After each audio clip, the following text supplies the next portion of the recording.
Today's episode is going to surround one of the most popular Halloween traditions, and that is pumpkin carving. You might be wondering where this tradition of carving faces into pumpkins even originates from, and who is the mysterious figure behind the tradition. That were me. I did it, I started it. You started? Yeah, well... How did it come about? I fell into a pumpkin and face happened and I said, carved. I did that. Yeah, okay. Yeah. See, even the seagull agrees. Chance is looking around like this is absolute bullshit. It all begins with a man so cunning, tricking and miserable that he was given the nickname of Stingy Jack. Okay, fuming. Wait, cunning? Yes. Because when I hear stingy, I hear like he's cheap. Yeah. You can be clever and cheap. Alright, Ebenezer Scrooge. Because I have a note about that later. Folklore isn't just spooky campfire tales. It's how communities explain the inexplicable. It puts a face to values, fears and traditions, passed down through generations. In Celtic and Gaelic traditions, especially in Ireland, storytelling was essential. Myths explained why the seasons change, the spirit world and moral lessons. One of the most spiritually charged nights was Samhain, the Celtic precursor to what we call today Halloween. So Samhain was celebrated from October 1st to November 1st.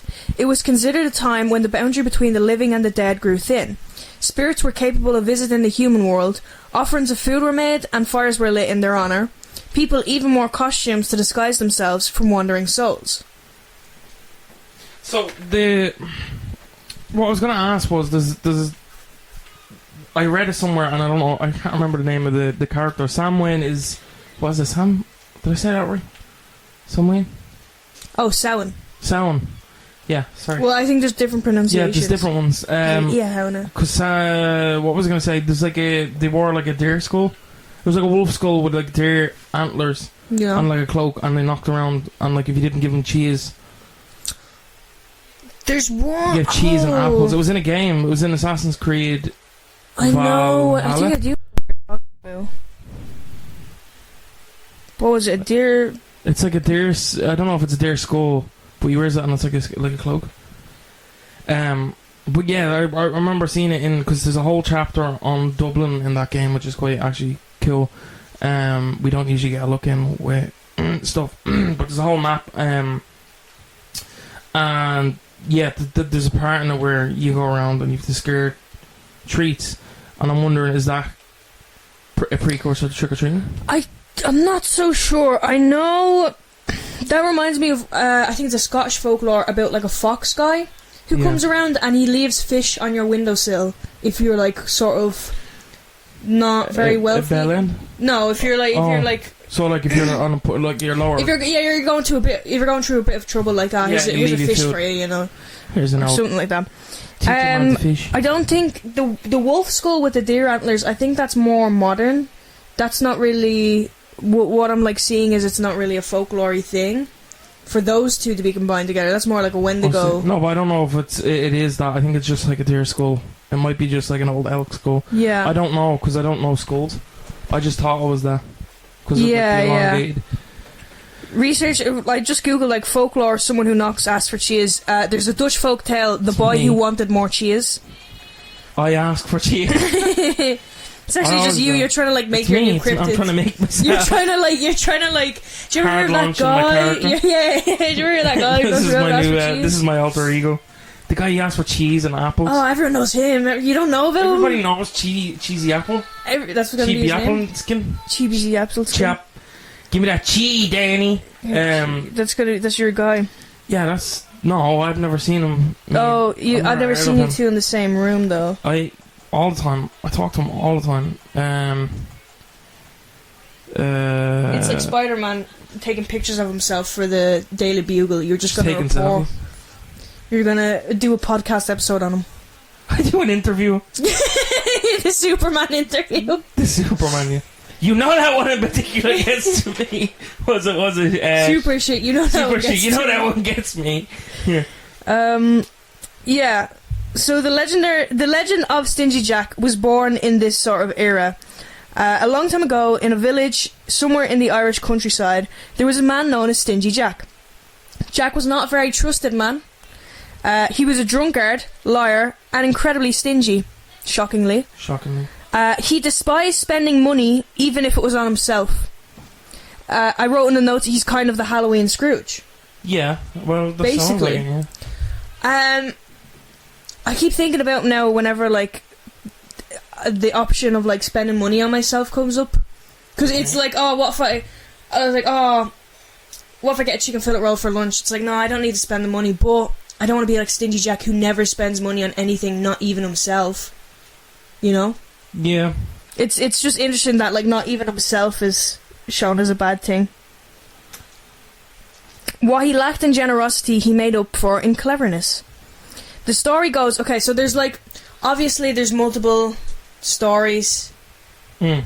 Yeah. This is just, we're gonna go with this one, and then maybe at different points I'll be like, yeah, here's where the story differs for some people. Okay, so it's literally just... It is a story. It's a story, but it's like changes. Yeah, but not really. There's like the bare bones of it, and then there's just like slight alterations, and I'll tell you when there's like a slight alteration. Oh, okay. But even like, there might be other alterations I haven't heard of, because people make shit up on the fly. Yeah. The story goes that one dark night, Jack was wandering through the countryside, drunk as he often was. He then stumbled upon a figure on the path. It was the dark-looking figure of the devil himself, there to claim Jack's soul. Damn. Now, this is it. First of all, alteration time. In this version, he's just there to claim a soul. In other versions, I've seen the devil hears about Jack and how stingy he is, how much of an asshole he is, and he's low-key jealous. He's like, God damn. He's like, oh my god, there's someone more evil than me. Gotta teach me his ways. Drats. So then he goes to claim a soul. Jack is like, Nando! Captured by the devil! Captured by the devil. Jack didn't want to go. Yeah. So he looked the devil up and down and said that he... What's the thing the kids say now? Serve him cunt? It would be just like... Jack, he actually tricked the devil by having a face off. He didn't want to go. He looks him up and down. He says he could take him, but forced could he grant him one last request. He's like, I'll go with you, but can I have like one last request? The devil's like, okay. The devil was curious to what the request was going to be, so he said yes. Okay. I'm guessing not a lot of people ask the devil for like a last wish, so he's like, okay. This guy got some balls. He really does, and you're gonna say that a lot today. Jack asked for a drink, one last pint before he went. That's the Irish, you know. The devil allowed it, and the two walked to a local pub. I'll allow it. I'll allow it. So they go to the pub. Jack ordered himself the finest ale they had. Okay. And when the bartender asked for payment, Jack simply gestured to the devil and said that he would be the one paying. Well, yeah. The devil rolled his eyes at this. I said neck of him in the comments. I guess like Jack is being like, no, but like if you're gonna take me soul, like buy me fucking buys the most expensive thing. Is like, no. Yeah, but I'm going to hell, bro. So the devil rolled his eyes at this, but Jack had a plan. He convinced the devil to turn himself into a coin to pay for the drink. Okay. After all, he was able to shapeshift. So the devil sighed and transformed into a silver coin. But sly Jack snatched the coin as fast as he could and shoved it into his pocket next to a small silver crucifix. The holy symbol trapped the devil in the shape of a coin, and he wasn't able to escape. That's terrible. So yeah, the devil thought he was going to have like an easy job. Just take this guy. Now he's a coin in his pocket. So Jack, having the upper hand, made a deal. He would release the devil if he promised not to take a soul for 10 more years. The devil defeated... It's just been like permanently. Yeah, but I don't know. No, I mean like don't take my soul at all. Like, well, we'll see. 10 years. 10 years. He's like 10 years. You know. Well, he just. How wants old to is see. he at the time? I don't know. He's like what is it? He's like terminal. With the he's like. Do you ever see them memes? No. And it's like fuck. What is it? It's like the doctor says you have like X amount of time, and then you get put in prison for life. Oh. And it's like doing a reverse thing. But, you like extends your life. In other words, oh like, yeah. That's what I'm talking about. That's what I didn't know what you're talking about. That's what I'm talking about. This is shit I'm on. The devil agreed. Okay. So then for the next 10 years, Jack continued on with his tricks and schemes. But as the 10 years came to a close, the devil returned. "Time's up," he said. Jack nodded, but asked if he could have one more request. The devil, this time suspicious, listened as they asked him to grab an apple from the tree nearby so that he may have one last taste of earth before leaving it behind. So... No, I'd be like, fuck off. At that point, I'm like, no, fuck off. What do you think he's going to do? I don't know, fucking trap him in an apple or something, I don't know. He's an apple now! The devil climbed the tree, and while the devil was climbing... He took the ladder away. It's the ladder. Jack started carving a cross into the trunk No, that's fucked up. of the tree, once more trapping the devil. Yeah, he did. So basically, when I said that he took the ladder away, he just left him up there. So he's just looking at the tree like, please. Come on. Please. Come on. Just like in the shit, come on. Come on. This time Jack bargained that the devil would never take a soul ever.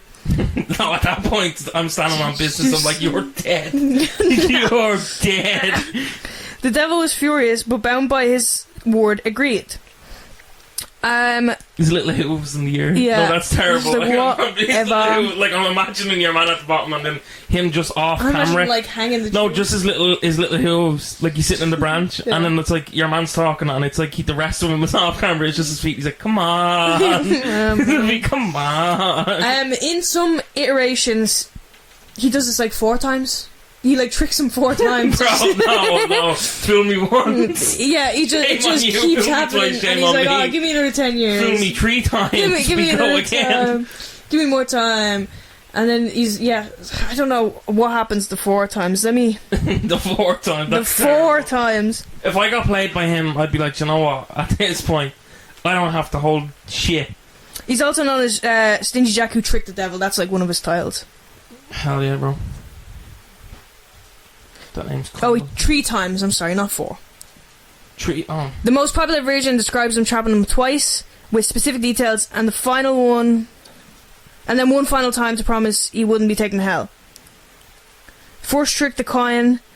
Second trick, the apple tree. The tour trick. The tour trick. She can't read, so it'll take her a while. Oh, okay. No, so the tour trick is just... We'll get to it in a second. Okay, okay. It's not as much a cliffhanger. trick as the other 2 are, I feel. The devil. And for my last trick, fucking dies. It's just like, is that it? Yeah.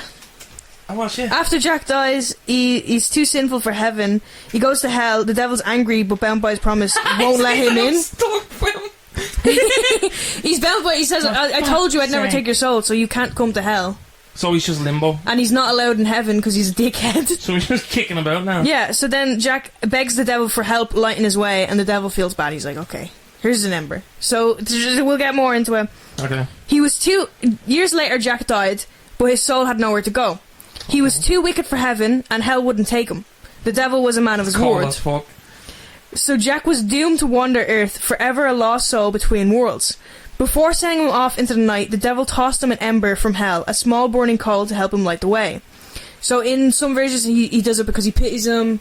This one he just does it. And then there's another one where Jack like begs him to do it. To give him a little bit of light. Yeah. Give me a little bit. Any coal? Any coal, sure. Jack put the ember into a hollowed out turnip and began his endless wandering. He was then known as Jack of the Lantern, and today he is now called Jack O'Lantern. Yeah. And that's the end of the story. Jack the Lantern. Yeah, no, that's cool. Used to be a turnip. Why did it turn into a pumpkin? Oh no, I know why. We'll it turned get into there. A wasn't it? Wasn't We'll get there. Right. I want your thoughts on the story.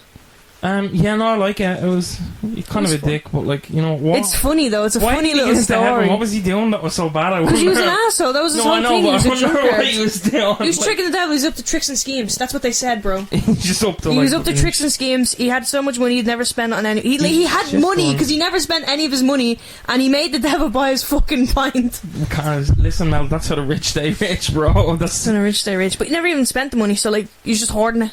yeah. That's what rich people do, bro. And yeah, There's people there who are billionaires and they don't even it's a fucking moral story. Don't be like Stingy can't Jack. take it with you. Don't be like Stingy Jack. Spend it all on Pop figures. pop figures. Pop figures for a landfill. Put your pop figures in a landfill. What? That's because there's so many pop figures in the landfills. What are you talking Do you know about that? No? Some people, I don't know, there's like landfills filled with just pop figures because of how much they're mass produced. Yeah, it's also, I feel like they'll bring out a version of a pop figure and then they'll be like, right, here's even better version of said pop figure. Here's a Like, slightly glittery. Like, here's Jack Skellington, here's the exact Jack Here's Skellington. a background character that had two Special edition. lines. Special edition, Yeah. SDCC. It is very mass consumerism. I have pop figures. I'm not like No, I have totally pop figures, but a lot of them are disrespect. ancient. You know, yeah, I don't really buy new ones. yeah. And you wouldn't. Yeah, it's whatever. We're getting. The We're story getting of off Stingy Jack is part fable, part warning, and part origin story. It is a classic example of a moral tale wrapped. It is a classic example of a moral tale wrapped in supernatural elements. Jack represents the ultimate trickster. He isn't evil by any means. Now, I said that, but I don't know. 'Cause he wasn't allowed in heaven. Yeah, but is it because he was like, because you don't, I think he was up to. He was too wicked for heaven, Just a so bit he of a was bellend. kind of wicked. But he's definitely not good. We know that, bro. Well, yeah, This tale warns of arrogance. you're in this chance. Warns against arrogance, greed, and deceit. He outwits the devil twice, and in some tales even 4 times, but he still ends up alone, wandering in the dark. A soul that belongs nowhere, lit only by a flame of hell. Seems like he was happy to be like that in the first place. Though. No, he was kind of raging at the end. No, in the end he was, but I mean, like, to be, because you were saying, like, even though he tricked them, are we talking about like after he tricked them twice or 3 times? Because like if he tricked, because you said after he tricked the devil, are we talking about the first time? Because the first time I think he just started doing it for the 10 years again. It's just like, I'm gonna kick it out. Yeah, no, he was being a trickster. Yeah, I'd just keep being a prick. Yeah, he was being a trickster, and then he did it again, and he was still being a trickster, and then he died, and he was like, oh, oopsie. Purgatory's not fun, guys. I'm sorry. I'm sorry. You can't. And then he's all alone. But he was always kind of alone, but now he's like super duper alone. Yeah. He hasn't even got a body. He can't eat food. He saw the creation of Doritos and he can't even partake. Please. He's like, God damn. Yeah, no, imagine like you see all this cool shit happening around you and you're just like, you can't do any of it. Smartphone, VR, headsets. He's like, Car. They invented fucking spice bags and he can't have any. Yeah, it probably, though, from the area he's from, it'll probably kill him. I don't know, dude. The area he was from was like fucking cocaine and Coca-Cola. No, not in Ireland. We're I don't know. Everything. I tell over here we're probably still fucking. Beef. Yeah, more than that. Potatoes. It created one of the most iconic symbols of Halloween. What year is this? Does it say? Is it generally? Is it like 1900? The term jack-o'-lantern was one originally used in the 17th century in Britain to describe a night watchman, literally Jack of the Lantern. So the British people start trying to take it? By the 1800s, thanks to... Jack of Lantern was a night watchman. Okay. So that was what they would call night watchmen. And then the 1800s, the Irish folklore... The name stuck to those carved root vegetables inspired by the legend of Stingy Jack. So it was 1800s. Yeah, okay. But the term of jack-o'-lantern already existed because that's what you would call night watchman. Yeah. We put them out as well now to scare. That's why we carve certain faces though as well as like kind of. Yeah, we carve faces because it's the same reason why like to scare spectres and stuff, isn't it? Yes. Before pumpkins, people in Ireland and Scotland used turnips or mangel wurzels, which are large beets if you didn't know, to make lanterns with faces carved into them. These weren't just there for decoration, they were considered protective charms placed in windows or on doorsteps during Samhain to ward off evil spirits. These frightening faces represented wandering souls just like Jack that served as warnings, that the home they were in were protected and to keep out. You're probably wondering how we went from turnips to pumpkins. That's all thanks to immigration and adaptation. Yeah, I was only going to say, I thought it was America. America didn't have turnips. Yep. In the 19th century, amidst the Great Irish Famine, millions of Irish families had no choice but to immigrate to the United States. They brought with them their customs, stories and festivals, including Samhain, which evolved into Halloween. But turnips weren't very common or easy to carve in the New World. Instead, they found pumpkins. They were bright orange, larger, and much easier to carve, so they became the perfect substitute, and there a new tradition was born. It began as a glowing root to keep evil away, and then became a festive, playful symbol of Halloween. So it's interesting now because we all use pumpkins. Yeah, even in Ireland, universally, it's pumpkins. I think for a while the pumpkins became cheaper. Yeah, because pumpkins. And now they're like sort of farmed specifically for Halloween. Pumpkins, even for the they're kind of a pest plant. Yeah, because once you throw, like, there's a woman around who lives nearby. For years used to have them grown because you just throw pumpkins around the side for the boards. And it takes like fuck all. Like, once they start rooting, they don't stop. You have to get like pest people in, or whatever, or gardeners. But that's why they're so, because they just keep going. They're like, yeah, I guess they're more handier. Have you ever seen a picture of a turnip carved? Yeah, they are more horrifying in school. Yeah, they are frightening. It is scary. We did it. It is much more scary. Yeah, because also they rot. They rot quicker, I'd say. They rot quicker, but the rot that they get is like typically like darker than pumpkins. Yeah, and it's like, it makes them look like little demons. Yeah, little the devil. Jack-o'-lanterns today are everywhere, from friendly-faced pumpkins at kids' parties to terrifying creations in haunted houses. Whether we know it or not, everyone carries a piece of Stingy Jack's legacy, a symbol of lost souls, liminal spaces, and the dangers of tricking the devil. The devil. It's kind of crazy how we clung to something so. That's like. It's crazy how worldwide it got.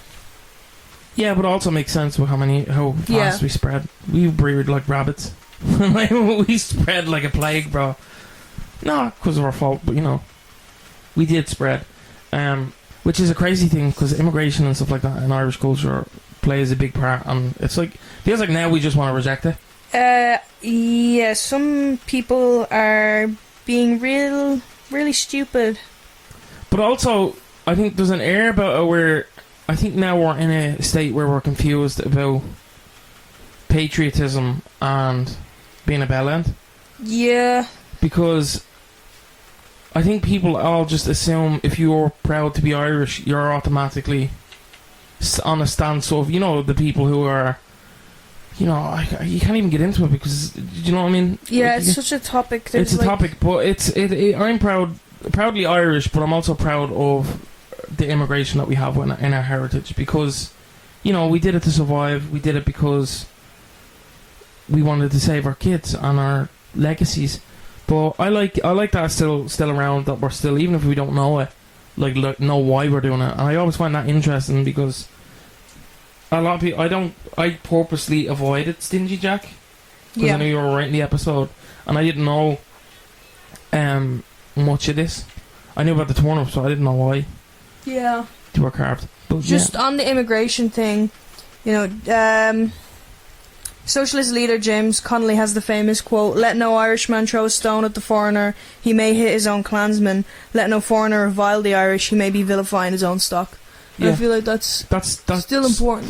But that summarises it. Like, we should be. It is a thing, right? That people take. You see people in areas and they're putting up Irish flags and they're taking it as, oh, you're pushing a certain group out. No, put your flag up too.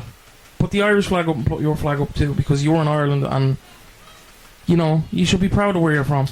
Yeah, and you should be proud that we're proud of where we're from. I think the hostility is just kind of stupid. That's what I'm saying. There shouldn't be any hostility. Like, we shouldn't be. I think it's a lack of communication. Ultimately, I think it's a lack of It's a lack of communication and a lack of education and a lack of caring. Like, you're so afraid. Yeah, you're so afraid of the world changing. The world already changed. It's gonna change. It's gonna change long after you're gone. But because of you and letting your ideals die with you and being like, no, I won't evolve these. Yeah. Like, look how we kept their traditions alive. We evolved them. Yeah. Can't use turnips, we'll use pumpkins. That's true. And we're still going. I love carving an old pumpkin. We should actually, that'd be a good maybe TikTok idea. We carve the turnips. Yeah. Yeah. Mm. Oh yeah. Oh yeah. But yeah, that's what we have. It's interesting what I want to touch on as well, actually, while we're doing the Halloween stuff, is maybe we'll get into it. Is it the Spanish and not Spanish? Is it Mexican? Dia de los Muertos. Yeah. Why did you get an accent when you did that? There's no other way to pronounce it, bro. Yeah, fair enough. But it's I have to say Samhain. I can't fucking do Sahan. What am I like? Samhain. Samhain. I can't say it without sounding like I'm doing an Irish. Samhain. Samhain. I saw some people say Samhain. Yeah, it depends because. So I was like. There's like 3 different ways because there's like the Ulster pronunciation. Yeah, Ulster, Leinster, Munster, whatever. What are we? Are you? Leinster. We're Leinster. Yeah, no, but for pronouncing it, pronunciation. Yeah, but there's Leinster, like 3 different ways to pronounce it, and it depends really on like what teacher you had in primary school. Yeah. But then like it changes. Then like secondary school, you could have a different one, and it's like okay, I have to relearn how I pronounce the words. We don't have we're such a small island. Apparently, they're revamping how Irish is taught at schools. Yeah, about fucking time. Yeah, because it is absolutely. Because I don't ridiculous. know how to fucking ask. I know how to say. It's literally just a learning game. No, you should be taught like literally like phrases you're going to say every day. Yeah.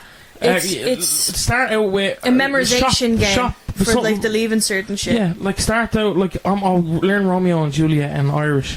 When the fuck am I going to use that? Right, when I know how to say can I have some milk please? Where is simple phrases like where is the milk? How much is this? Do you know what I mean? Like simple phrases you're going to say every day. Whereas like there's just it's bullshit. I didn't know salon was goodbye. You didn't know salon was goodbye? Was goodbye until I was in primary school. Oh. Like, what are you talking about? Like, that should be like one of the first things. Yeah, and they do start. They're just like salon. Okay. I don't know. We're gonna teach you how to say. And they don't like teach it like for in Ireland like black. Has like multiple meanings. Like the dove, is it? That's I couldn't think of the word. Dove. It means like dark as well. It can mean like dark, and then dark as in like evil or whatever. Like you can use it in multiple ways. Like that's dark. Is basically what dove means. Yeah.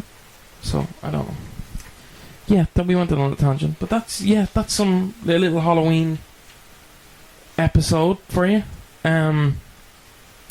Remember to follow us on all social media platforms and leave us a ring. If you enjoyed, please tell your friends and tell your friends to tell their friends to tell their friends to tell their friends.